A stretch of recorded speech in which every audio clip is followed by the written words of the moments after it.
Daddy daddy మా friends అందరూ పటాకాలు కొనుక్కుంటుండ్రు, మరి నాకు కూడా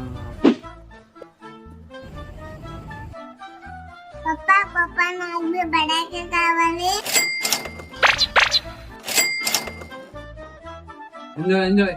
ఒక్కసారి డాడీ పోని నీకుంటదా? ఏమైందో ఏమో అంటున్నావు కదా డాడీ, అది నాకు కావాలి. డాడీ నాకు కూడా.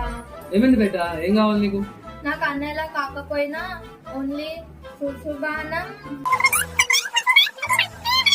10,000 అయితే అంతే డాడీ. అంతేనా? అక్కడ 10,000 ఉన్నాయి నా వాలెట్ లో క్యాష్, అది 10,000 తీసుకో. సరిపోకపోతే ఇంకో మాట కదా, 2 డెబిట్ కార్డు, ఒకటి క్రెడిట్ కార్డు ఉంది, అది కూడా తీసుకో. ఇంకో తీసుకో, ఎంజాయ్ బేట ఎంజాయ్. ఏమో అంటున్నావు కదా, ఏమో కావాలని అంటున్నావు కదా, చెప్పు ఏం కావాలి? డాడీ నాకు కూడా పటాకి కావాలి. నీకు పటాకాలు కావాలా? ఎగ్జామ్స్ లో ఎన్ని మార్క్స్ వచ్చినాయి నీకు? డాడీ అది డాడీ నువ్వు తమ్మునికి చెల్లకు కొనిచ్చినావు కదా, నాకు కూడా కొనియచ్చు కదా. అయిపోయింది నాకు కథం.